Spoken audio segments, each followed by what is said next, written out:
Welcome to the Attention Deficit Disorder Expert Podcast Series by Attitude Magazine.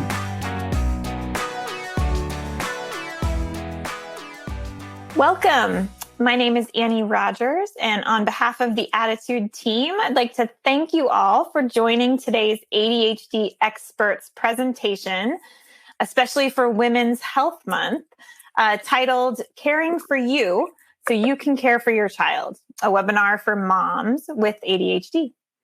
Parenting is hard, and raising a child with ADHD comes with its own unique set of challenges. This is especially true for parents who have ADHD themselves and who may need additional support as they battle daily with organization, motivation, and or emotional dysregulation. Furthermore, the toll of raising a child may be even greater for mothers who often bear the brunt of parenting. In today's webinar, we'll learn more about the challenges related to parenting with ADHD and leave with strategies that improve parental mental health and well-being. Leading today's presentation is Dr. Andrea Chronis-Tuscano. Dr. Chronis-Tuscano is a professor at the University of Maryland and director of the UMD ADHD program and UMD Succeeds College ADHD Clinic. Her research focuses broadly on understanding early predictors of developmental outcomes for children with ADHD and developing novel treatments that target these early risk and protective factors. Much of this research has addressed issues related to parenting and parent mental health. Dr. Chronis-Tuscano is the past president of the International Society for Research in Child and Adolescent Psychopathology, associate editor of the Journal of Consulting and Clinical Psychology, fellow of the Society for Clinical Child and Adolescent Psychology, fellow of the Association for Psychological Science, fellow for the Association for Behavioral and Cognitive Therapies, former associate editor of the Journal of Clinical Child and Adolescent Psychology, and standing member of the NIMH Mental Health Services Research Review Committee. She is the recipient of multiple NIH grants and has served on several NIH review committees relevant to developmental psychopathology and interventions. Dr. Chronis-Tuscano is also the author of Supporting Caregivers of Children with ADHD, an integrated parenting program. Before I hand over the microphone to Dr. Chronis-Tuscano, I have just a few housekeeping items. Those of you tuned in to the live webinar may download the slides now by clicking on the Event Resources section of your webinar screen. And if you're interested in the Certificate of Attendance option, look for instructions in the email you will receive about an hour after the live broadcast. If you are listening in replay or podcast mode, visit attitudemag.com and search podcast 399 to access the slides, the webinar replay, and the Certificate of Attendance option. If you support the work we're doing here at Attitude to strengthen the ADHD community, we encourage you to visit attitudemag.com/subscribe and sign up for Attitude Magazine for your family or to share with a teacher or loved one who could benefit from greater ADHD understanding. All right. Without any further ado, I'm so pleased to welcome Dr. Chronis-Tuscano. Thank you so much for joining us today and for leading this important discussion for mothers with ADHD. Thank you so much. I'm so happy to be here today to talk about this really important topic for Women's Mental Health Month. And before we get started, I just want to acknowledge the co-authors of our treatment manual, Dr. Kelly O'Brien and Dr. Christina Danko, and also some funding that we received from the NIMH to support this work. So thank you.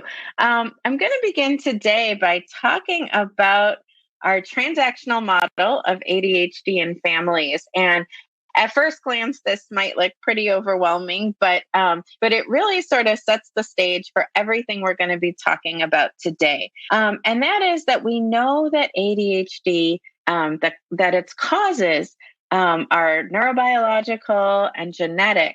But yet, there are so many factors within the context of the lives of children with ADHD that can influence how they do over time and whether they take on more adaptive outcomes across development or if they experience more of the serious negative outcomes that can result from ADHD.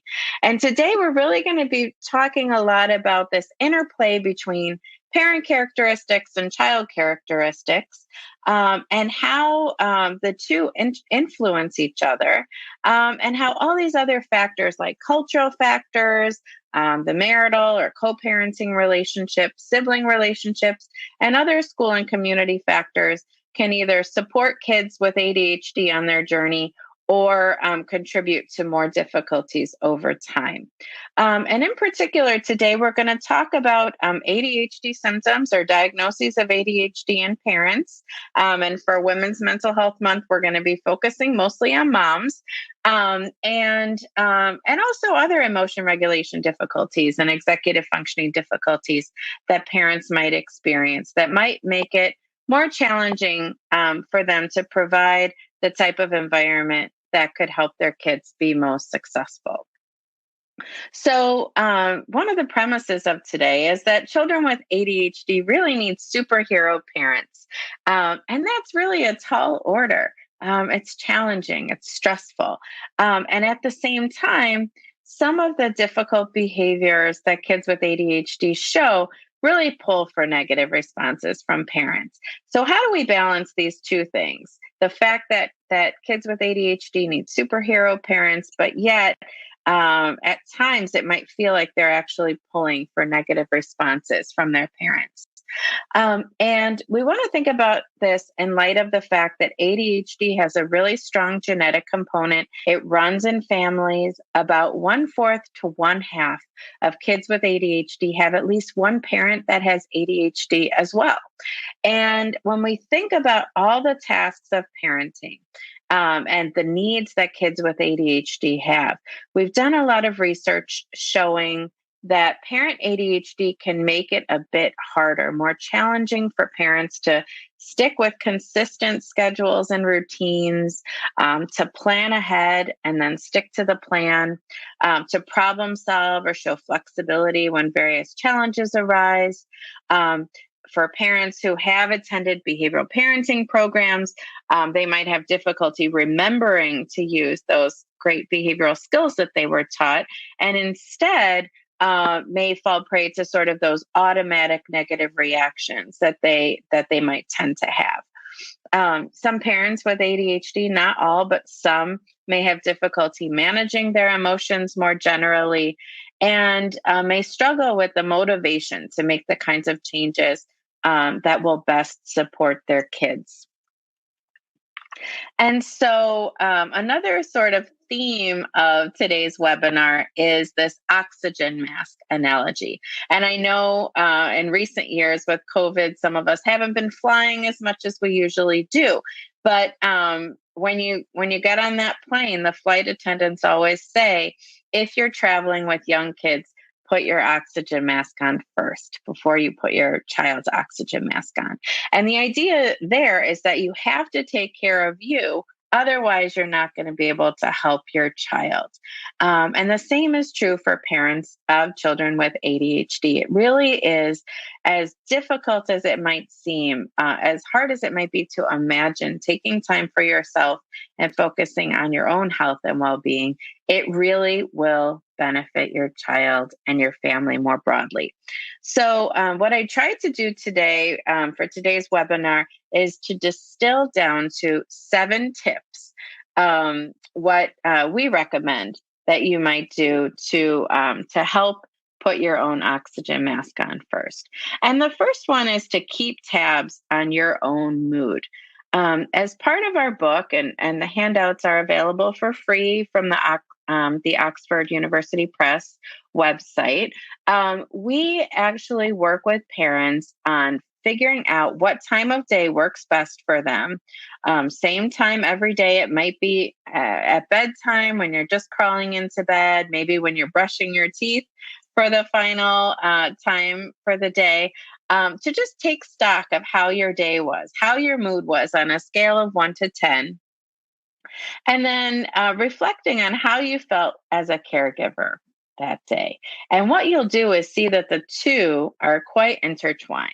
Right? On days when we're in a bad mood for whatever reason, maybe we had a bad day at work or we're feeling particularly stressed in some other area of our lives, we might not feel so great as a caregiver. And similarly, on those days when you feel like you're really struggling as a caregiver, that can affect your mood. And so, what we want parents to begin to do is to just kind of take stock of where they're at and to sort of habit stack or do that along with something else that they do every day, like brush their teeth or crawl into bed at night or have their morning coffee. The second tip is to take time to do things you enjoy. And as parents, oftentimes we put our kids first. We make sure that everything that they need done is done, but we don't necessarily prioritize ourselves. And this is easier said than done, of course.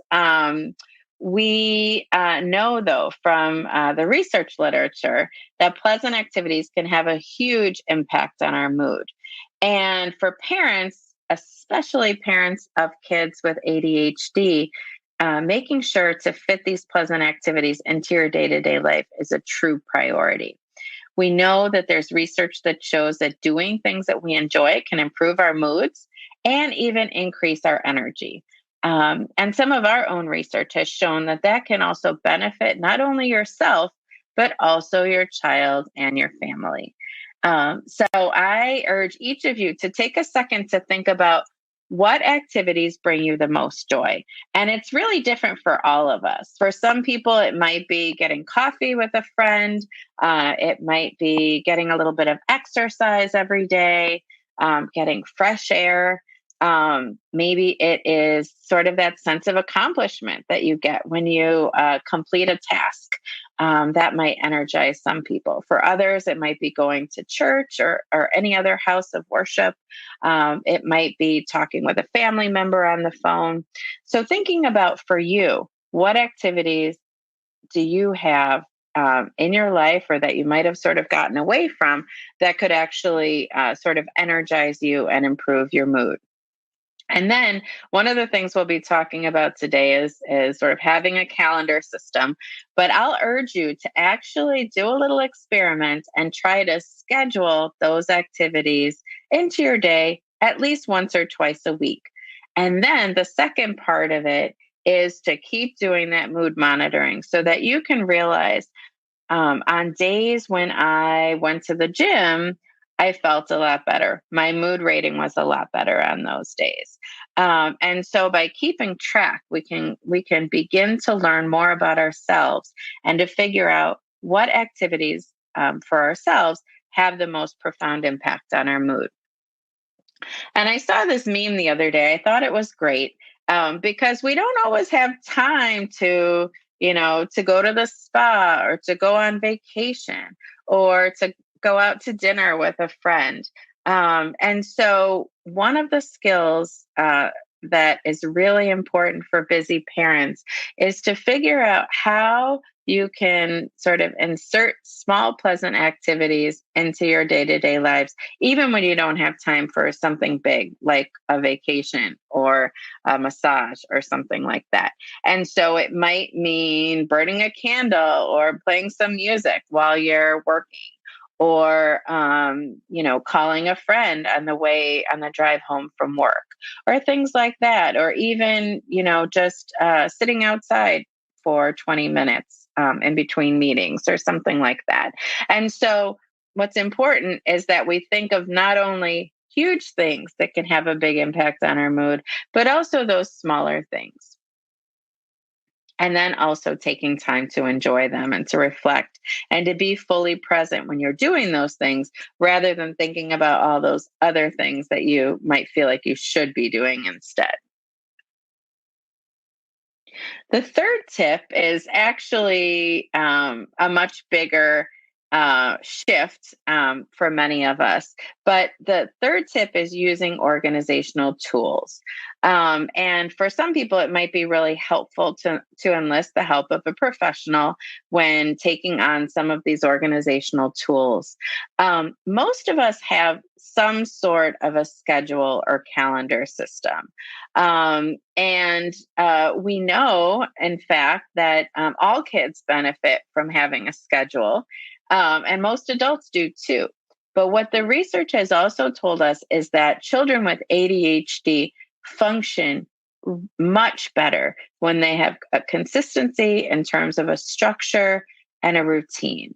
And some examples of that would be with sleep and wake times.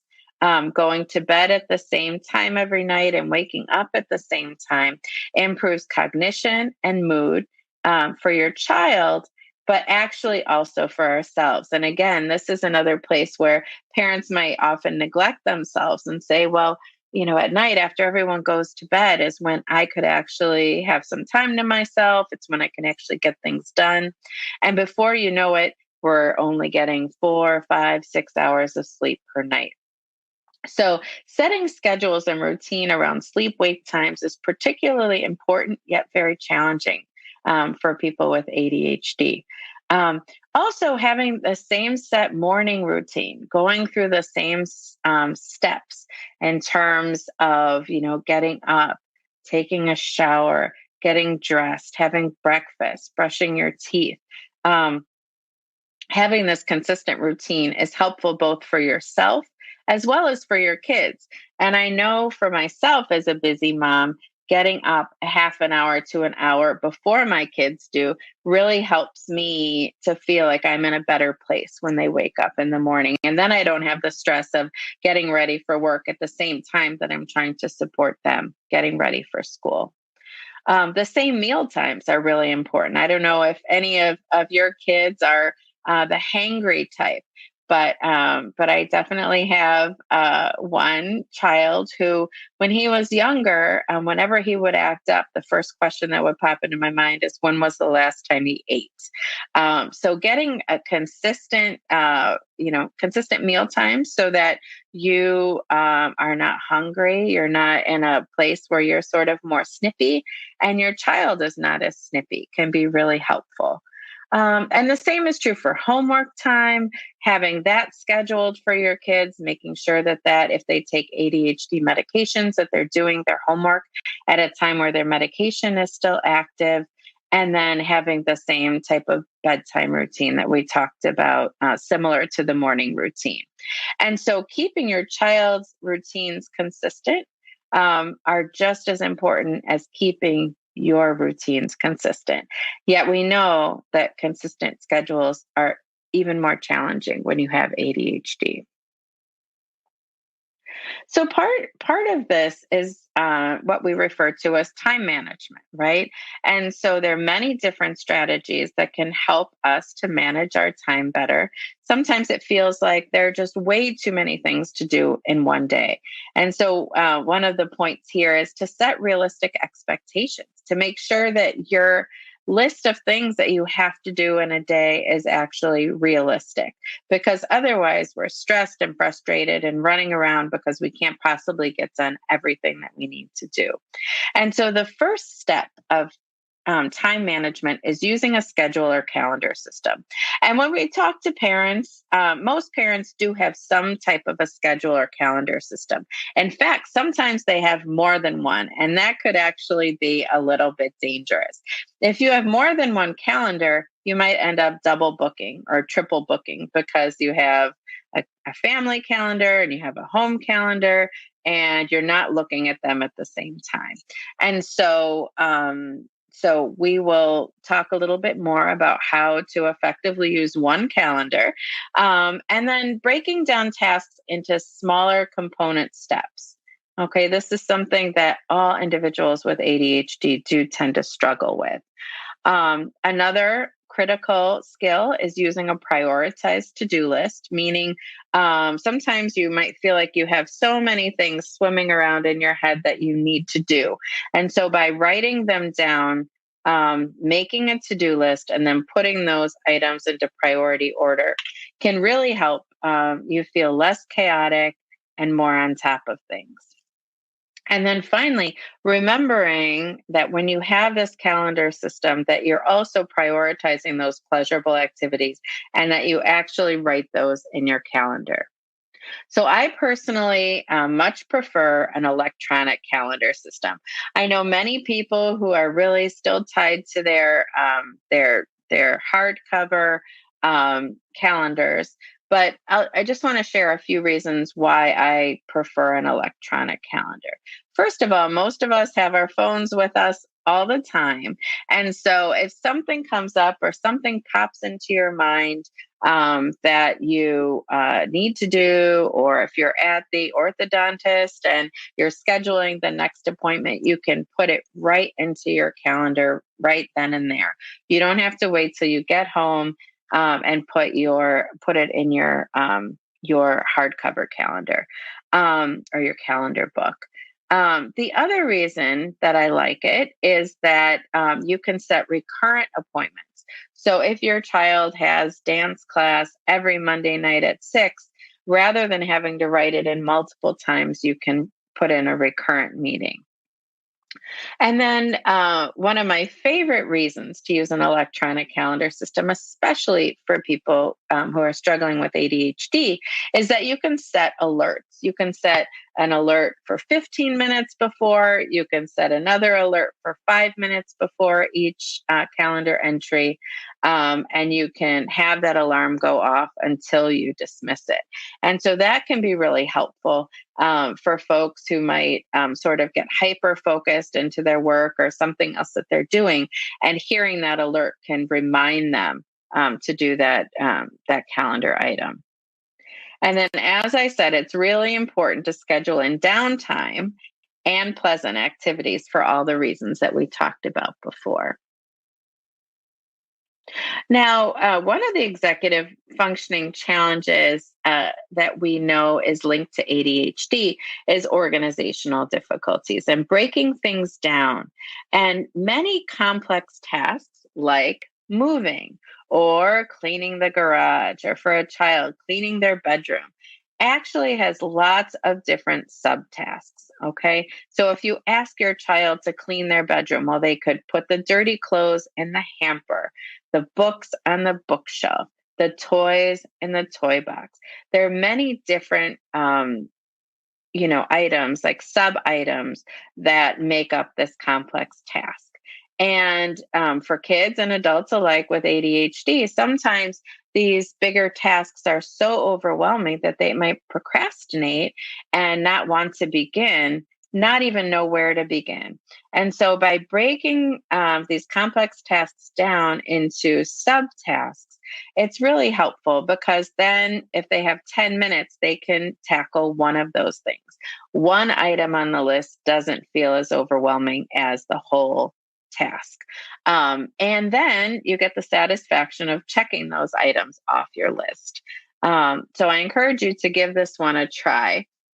And I tend to like Google Calendar. Google also has a wonderful task list that you can put on your phone, but there are lots of different systems that you can check out. Now, when you make a to-do list, I know my to-do list can go on for several pages. It's important to think about, what are these items that matter most, that have the most immediate deadline? What are those things that I absolutely have to do? Okay. And then there might be some items that would be nice to do. Maybe I would like to do them, or I have to do them, but they're due a little bit later than these high priority items. And then what are the things that would, that I'd like to eventually do, but aren't as urgent as the other two. And so I know on my electronic task list, I can reshuffle the items based on their deadlines, and that can be really helpful. Now, if you're anything like me, you might feel like, well, there are way too many things that I want to do or that I need to do. How am I possibly going to get this done? And some of you are probably familiar with the metaphor of the rocks, pebbles, and sand. And so some of us find ourselves sometimes filling our jar, and our jar is the finite amount of time that you have, with sand. And so you've got all this sand filling up your jar, which is really the small stuff.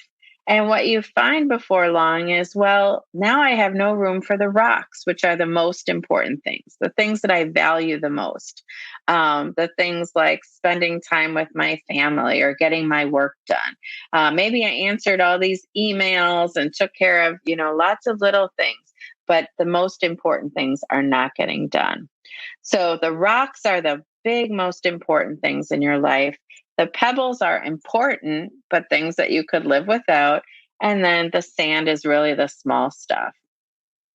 If you organize your jar by first putting in the most important things, the rocks, and then putting in the pebbles, what you'll find is that the pebbles can fall between the rocks, and then the sand just kind of falls and fills in. Yet if you did it the other way around, before long, you're putting in so much sand that there's no room for your rocks. So you get the idea. And so part of this is first kind of stepping back and saying, wait a minute, what are the things in my life that really are the most important, the most valued things, tasks, items, and then what are the pebbles in my life, and what's the sand? And how can I make sure that I'm reprioritizing so those rocks are fitting in first? Okay. So that was a big one. Organizational skills are really important to parenting, and they're really one of the fundamental difficulties that people with ADHD experience. So this isn't just as easy as I made it sound. And as I said, many people might need the help of a professional to help them with organizational skills. The fourth tip that I have for you today is to learn to relax. Some of us just, get stressed easily and have really strong emotional reactions. And in fact, having strong emotional reactions and difficulty sort of managing those emotions are thought to be a core difficulty in ADHD, along with inattention and hyperactivity, impulsivity. It's really that ability to regulate one's emotions. And so there are lots of different relaxation techniques that you might have tried before. One of them is progressive muscle relaxation, where you go through methodically from your head all the way to your toes, tightening and tensing different body areas and then relaxing. That is one example of an exercise that you can do perhaps before bed or when you first wake up in the morning. And we encourage you that when you're learning these skills to practice them when you're already relaxed, and that way you can sort of employ these different techniques when you're feeling stressed. There's another technique called the Benson relaxation technique, where you really just slowly focus on your breath coming in and out. And as you exhale, you can repeat a one-syllable word to yourself, like one or peace or om. They're great YouTube videos for each of these techniques, and lots of apps that have been developed. And many of them have little reminder alerts that can go off on your phone. Mindfulness is also a wonderful practice that can really help to put you in sort of a better state of mind and a more relaxed state when dealing with all aspects of your life, but in particular with your kids with ADHD. And so mindfulness is defined as sort of paying attention in a particular way on purpose, being fully in the present moment and non-judgmentally. So not judging the way you're feeling or other people, but just sort of being present. And in today's busy life, many of us are just sort of rushing from place to place and not really noticing the flowers or the trees, or sipping coffee or a cup of tea without really being present and experiencing the smells, the flavors. And so there is this 5, 4, 3, 2, 1 mindfulness exercise that you might try. UCLA has a wonderful mindfulness app that's available for free. And the exercise is first, taking a breath and thinking about noticing 5 things that you see around you.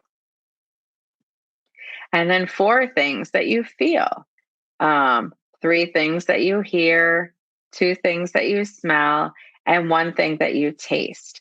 And what that does is sort of refocus your attention to the present moment, slows you down, and really can help you to refocus and reset yourself. I'm not sure how many of you have tried mindfulness, but some people really like the progressive muscle relaxation technique. Some prefer the breathing, and some people prefer mindfulness. So I urge you to pick one of those and give it a try for a couple weeks and see what you think, and see if you notice that the effects of that on your mood and how you interact with your child. The 5th technique that we'll talk about today is learning new ways of thinking. And this is what we do in cognitive behavioral therapy. One thing that, that we all sort of have our own sort of lens that we see things through, and we might pay attention to things that are more positive, or some of us tend to refocus and focus on the negatives and maybe not even notice the positive things that are happening. And of course, your mood can affect your thoughts and what you think and what you pay attention to. But some of us just sort of have our baseline of, being sort of more cup half full or cup half empty folks. And in cognitive behavioral therapy, we really focus on how thoughts, feelings, and behaviors influence one another. And when your thoughts, feelings, and behaviors get really negative, we can find ourselves in sort of a negative spiral. So let me give you a couple of examples.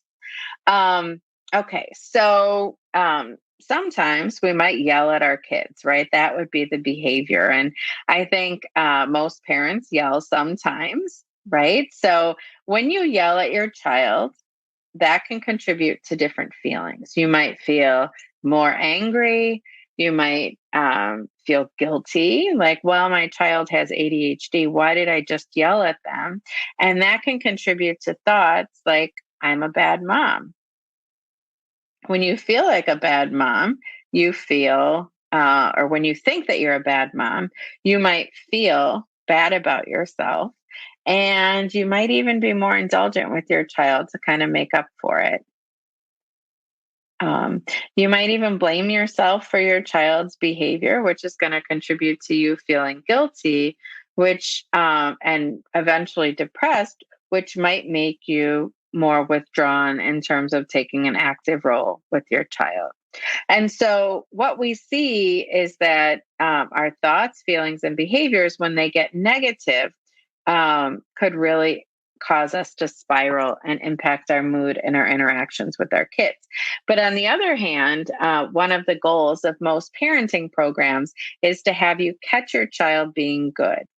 So if you are keeping an eye out for your child's positive behaviors and you praise them, that could lead you to think more positive thoughts about your child. And then you might feel more warmth and admiration for them, which can actually fuel more positive thoughts and contribute to you being more positive in terms of your behavior toward them.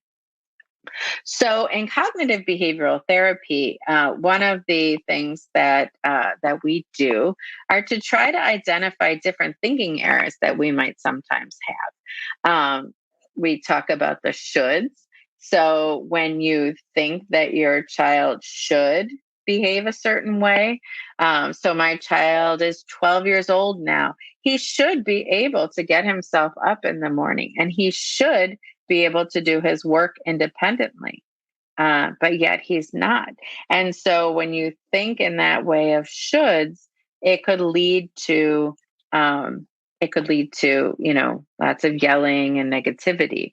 And so one way to challenge that is to say to yourself, okay, well, we're working towards my 12-year-old being more independent, but he or she has ADHD. And so this is going to be a process, and they're going to need more support than the typical 12-year-old. Or I might say, I shouldn't have yelled at my child last night. But you could challenge that by saying, well, I'm doing my best. I'm here at this webinar today. We're seeing a family therapist. We're seeing a behavioral therapist. I'm working very hard, and everybody makes mistakes sometimes. And when you shift the way you think, it can contribute to lots more positive feelings and behaviors. I have some other examples of thinking errors here, but for the sake of time, I'm going to keep on moving on. And by participating in this webinar, you have access to the slides as well. Again, we're going through these tips, but changing these patterns of thinking actually takes quite a bit of time and effort. And so don't expect that these kinds of changes will be immediate. But part of it is just noticing, I'm doing that all or nothing thinking again, and trying to correct yourself over a period of time. Okay. The sixth tip focuses on managing emotions. And so we as parents are the number one role model for our kids in terms of how to manage difficult emotions. And as I said, for adults with ADHD, difficulty managing emotions is part and parcel. And when I say that, not 100% of adults with ADHD have difficulty managing their emotions, but you're more likely to have that difficulty if you have ADHD yourself. And so some of these, what we call emotion coaching skills, can really help both you and your child to manage emotions. So the first step is trying to raise your awareness to be aware of your child's emotions and triggers. And then if you notice yourself starting to have sort of an automatic negative reaction, I encourage you to use some of those breathing techniques or mindfulness techniques to kind of bring yourself down and to validate your child's emotions. It's okay. Everybody has emotions. Having emotions is normal. It's understandable that you're disappointed that it's raining and we can't go to the park today. Or you were really looking forward to your friend coming over after school and now they're sick. That's really disappointing. I would be disappointed too. And similarly, when you're experiencing something that's frustrating, they're watching you. So, you might be driving in DC traffic and you say to yourself, gosh, I really want to scream right now, but instead my child's in the back seat and I'm going to say, wow, it's really frustrating being stuck in this traffic. I'm just going to take a couple of deep breaths, or I'm going to turn on the radio and put on a song that I like to kind of help keep myself calm. And so through the process of us working on how to manage our emotions, we can model for our kids how to manage their own emotions. And you could say, this is something that we're working on together. And if you do lose your cool sometimes, it's okay to say to your child, I'm really sorry. I lost my temper and I'm working on managing my emotions too. So let's work on this together. Now, of course, if your child has just hit a sibling or done something really destructive, that wouldn't be the time to use emotion coaching. But in general, it's really important to try to not distract your child from their feelings, to try not to minimize or judge their feelings. What are you nervous about? There's nothing to be nervous about. And you also, need to be mindful of your child's age, their developmental level. Are they going to be able to express their feelings? Maybe not. Some adults have a hard time expressing their feelings. So try not to judge, but meeting your child where they're at. And then, importantly, really remembering that at all times you're a model for your child in terms of how to manage their emotions.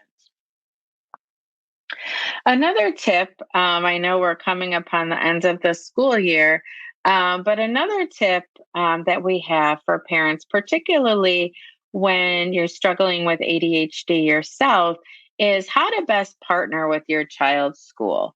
Part and parcel of ADHD in kids is that there is typically some level of impairment in the school setting. So being a true collaborative partner with your child's school is really important. So how do you do that? And how does ADHD potentially make this more challenging for parents? Well, first of all, for all parents, knowing your child's educational or legal rights under IDEA and Section 504 is really important. Working with any professionals that you're already connected to prepare for the IEP meeting so that you can be a true partner and be effective in terms of what you want to ask for. Another piece of this is being familiar with various evidence-based strategies that are helpful for kids with ADHD in the school setting. For example, the daily report card. Attitude has a lot of great information on these strategies, so I encourage you to check out their materials. And then I think where ADHD comes in, again, this managing emotions, being prepared, being assertive with the school, appropriately assertive, not too passive and not aggressive in asking for what you want, but really using your social skills and your social perspective taking when you're communicating with the school. So, saying things like, I know you're the expert on how my child behaves at school. And, you've been teaching for so long. I'm sure you've worked with lots of kids that are similar to my child.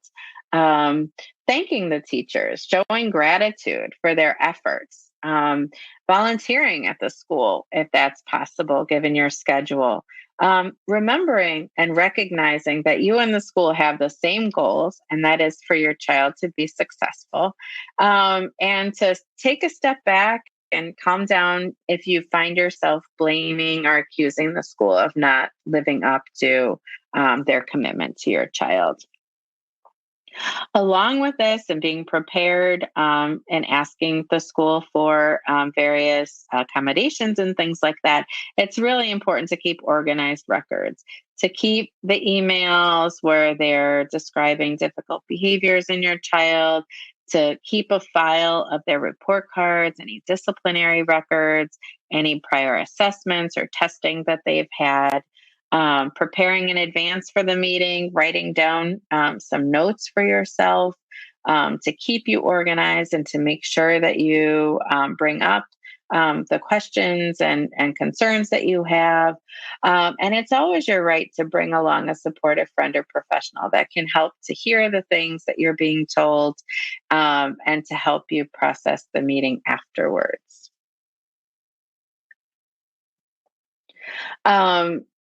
So I know we've talked about a lot of things today in just 45 minutes so far, but I want to just leave you with some takeaways before we get into the Q&A period. The first one is that parent mental health, parent well-being is critical to the well-being of the whole family, including your child with ADHD. And so because of that, you are a priority. You have to prioritize yourself. And it will have trickle-down effects to everyone in your house. I encourage you to give the tips we discussed today a try. And these things are not easy for anyone, especially if you're struggling with ADHD. So don't be afraid to reach out and to seek your own mental health care to support you with these strategies if needed. We do have a program that we're running right now, funded by the NIH. It's called the TPAC program, Treating Parents with ADHD and Their Children. And this is a partnership with Children's National Medical Center and Seattle Children's Hospital. So if you have a child between age 3 and 8 years old who is having ADHD symptoms, and you suspect that you have ADHD, and you're living in the DC, Maryland, Virginia, or Seattle metropolitan area, you might want to check out more about our program at www.tpac.org. tpac.com. And then we also created these really cool 1.5 to 2 minute videos, animated videos, where we go over some of the strategies that we talked about today. And so this is just a fun, easy way to remember some of these strategies and to share them with your kids. We call this the tools videos. So check those out. And then, and this is our book, which is intended for therapists or mental health providers. We encourage you to reach out to us if you have any questions. The handouts from our book are available for free on the Oxford University Press website. So you can check those out, and those can help you with some of the strategies that we talked about today. And then I will turn it back over to Attitude before we start with the Q&A. Wonderful. Thank you so much, Dr. Chronis-Tuscano. That was absolutely jam-packed with great ideas. I know I've been jotting down notes, and I wanted to just reassure everyone listening that you will receive a link to the copy of the slides after the webinar, about an hour after we wrap up today. So a lot of people were asking where they could get the copies to share them, to review them.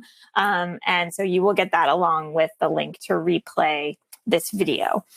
So I will launch right into the Q&A. Probably the number one question I'm seeing is just whether you have any recommendations for apps and tools that have worked particularly well for you or for others with whom you've worked. A lot of people liked your description of the task prioritization app, and they wondered what that was, and if you had any others for task and time management, and also the mood tracking. Yes. Wonderful. Great questions.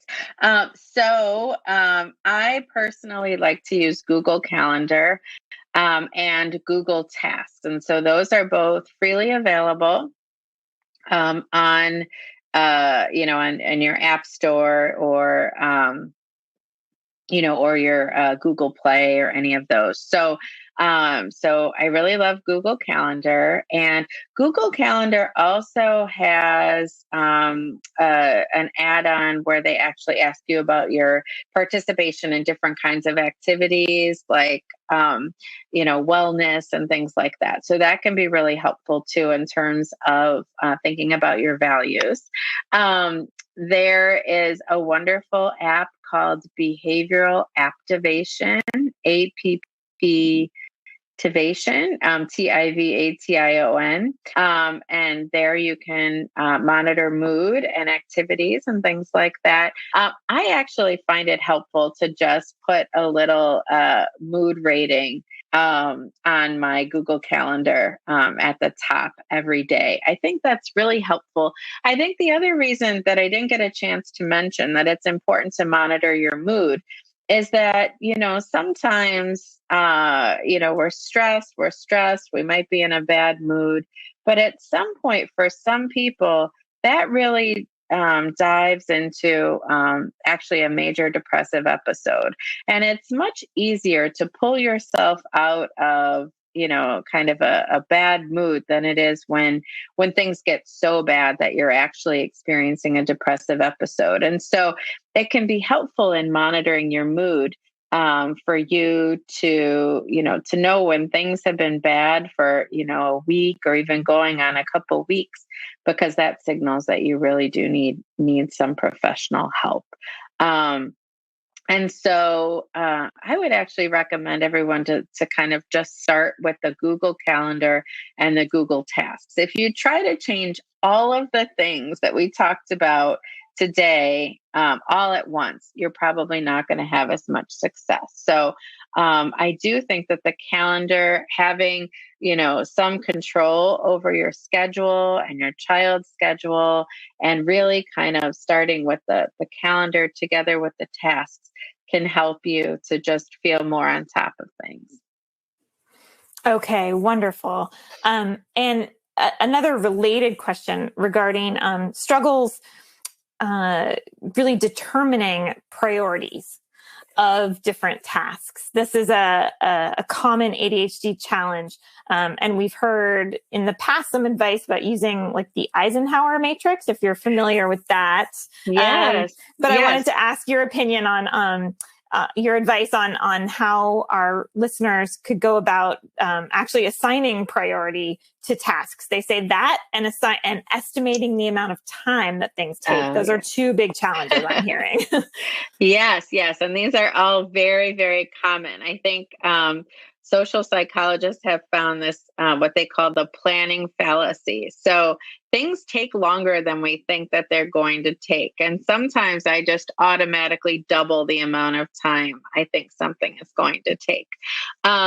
So there were a lot of sub questions in there. First of all, with the Google Tasks, you can put in the deadline. So some items have a real deadline, right?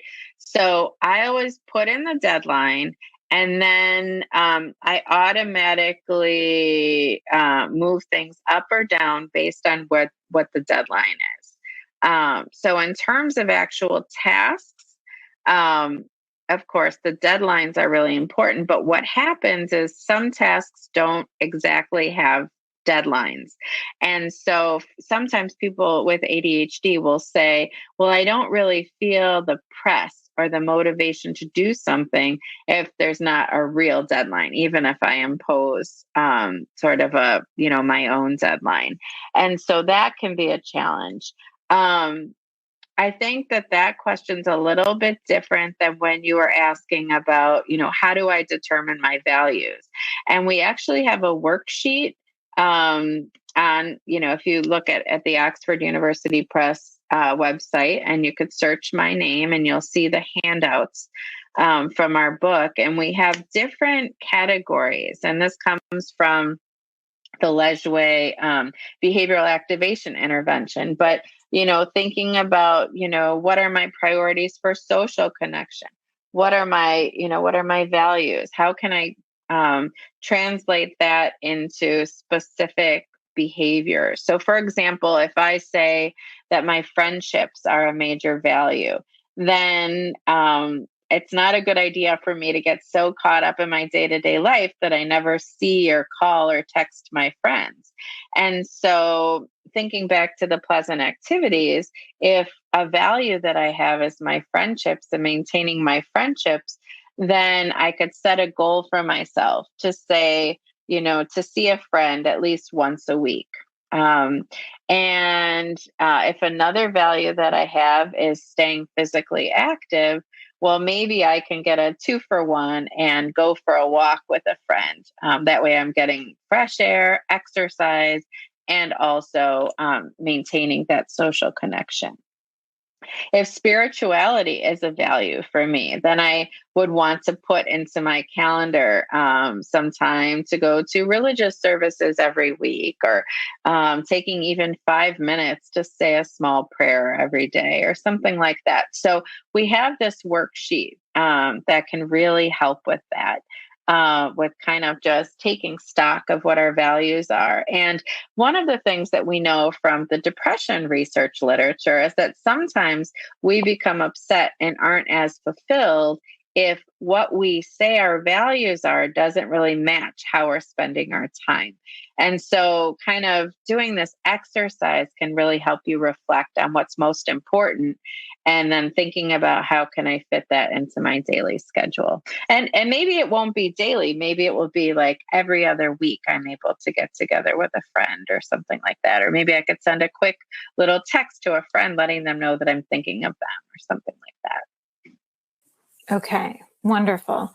I did want to share that our listeners today have some extraordinarily good advice. So I'm going to share two little bits that we heard. One person wrote in and said that her family uses Alexa linked with their calendar so that Alexa announces when it's time to transition or when there's an event. And so Alexa is the bad guy. And I thought that was just like brilliant. And another person on this topic you were just speaking on said that they find that they were putting items on their to-do list that were aspirational. And then they were feeling when things were left undone, they were feeling as if they failed. So they have realized that they need to be 80 to 90% certain that they can accomplish a task before they add it to their to-do list. I like that. I think both of those are tremendous suggestions. With the to-do list, sometimes I have aspirational things, but if you, I can put back up one of my slides where I showed, let's see, where was that? Yes, that there can be, these are the things I must do no matter what. It would be nice to do these too. And you could even have a section for aspirational, right? So, reorganizing my closet. That's not something I have to do. I would like to do that one day, maybe if I have a day off, but that I don't feel bad if I don't do it. And that's sort of in the, not as pressing section. So sometimes it helps to kind of calm our minds to put down these ideas on paper or, on your phone. But to not feel like you should or you have to do that. And then that goes back to the patterns of negative thinking. To give yourself a break, give yourself some grace. We're all going through a lot right now. And so how can we, be kind to ourselves and realize that we are shouldering a lot.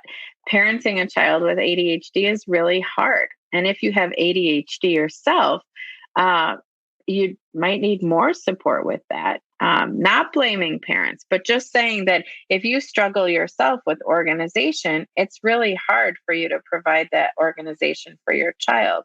And so sort of using affirming thoughts and mantras that can help you to not feel guilty or like a bad parent or things like that. Mm-hmm. And on that note, a lot of people asking about if they feel that they need some extra help with these specifically sort of executive function related tasks, time management, organization, prioritization. Would you recommend working with an ADHD coach who kind of recognizes the ADHD specific challenges, or a professional organizer who knows all the tricks of the trade specifically for getting organized? Yeah, that's a great question. I would start with someone who knows ADHD. Otherwise, they might not sort of understand what you're going through. And so, right. So, certainly, not being afraid to reach out to first of all, you can talk to your primary care physician about it. There are websites that have lists of professionals who specialize in ADHD. ADHD coaches, executive functioning coaches would be a great resource. And then for some people, they might want to consider medication for ADHD. And that's certainly a good adjunct for some people. However, medication doesn't automatically, miraculously give you organizational tools. So even for those who are taking medications, there's usually an additional help that's needed in terms of organizational skills. Right. And that actually leads, I'm going to squeeze in one last question. It leads very nicely to it, which is quite a few listeners realizing that though they've never been diagnosed, that the symptoms of ADHD sound quite familiar to them. And they're wondering if it is common for women to be diagnosed after, and during motherhood? Could it be that parenting a child with ADHD could cause a tipping point? Well, that's a great question. Recent work and attention to the work of Steve Hinshaw at Berkeley has really pointed to the fact that women get diagnosed with ADHD much later than boys and men, because a lot of times their symptoms are not sort of the typical characteristic symptoms that we think of when we think of ADHD. Oftentimes we see moms who, when we are diagnosing their kids and asking them questions, they realize, wow, this sounds a lot like how I was as a child. And so, unfortunately, after all these years of being sort of misunderstood and and not identified as having ADHD, they might feel really badly about themselves. And there's, often a lot of like anxiety and depression and things that can follow that. And so, we do encourage moms who are feeling that way to talk to their primary care doctor about referrals to actually get a diagnosis of adult ADHD. But even in the absence of a diagnosis, working with someone on some of these strategies can still be very helpful. Right.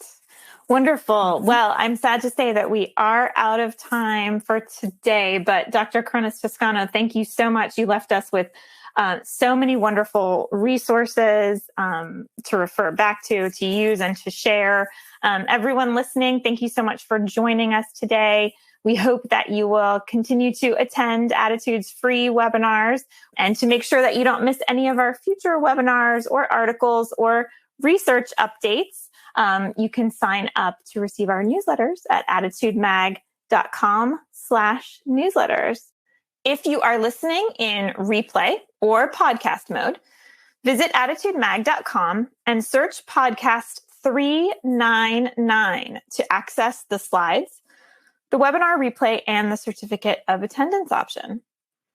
If you support the work we're doing here at Attitude to strengthen the ADHD community, we encourage you to visit attitudemag.com/subscribe and sign up for Attitude Magazine for your family, or to share with a teacher or loved one who could benefit from greater ADHD understanding. Thank you, everyone. Have a great day, and we hope to see you again soon. Thank you. For more Attitude podcast and information on living well with attention deficit, visit attitudemag.com. That's ADDITUDEMAG.com.